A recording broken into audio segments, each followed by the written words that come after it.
আসসালামু আলাইকুম বন্ধুরা, কেমন আছেন? আশা করি সবাই ভালো আছেন, সুস্থ আছেন। দেখতে পারতেছেন এখন কোথায় চলে আসছি। এটা হচ্ছে একটা খাজুর গাছ, আর দেখতে পারেন কি পরিমাণে খাজুর ধরছে এটার ভিতরে।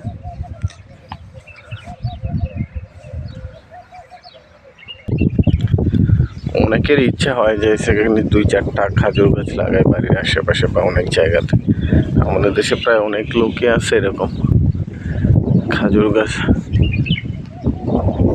চাষাবাদ করার জন্য। হয়তো অনেকে পারে না। দেখতে পাচ্ছেন এই গাছটা একটু নিচ থেকে একটু চিকন থেকে মোটা দেখেন, আর খাজুরের পরিমাণটা দেখেন যে কতগুলা ধরছে খাজুর। পুরো সাইড, শুধু এক সাইড না, পুরো সাইড খাজুর ধরছে। দেখতে পারতেছেন পুরো সাইড দেখেন, মাশাআল্লাহ।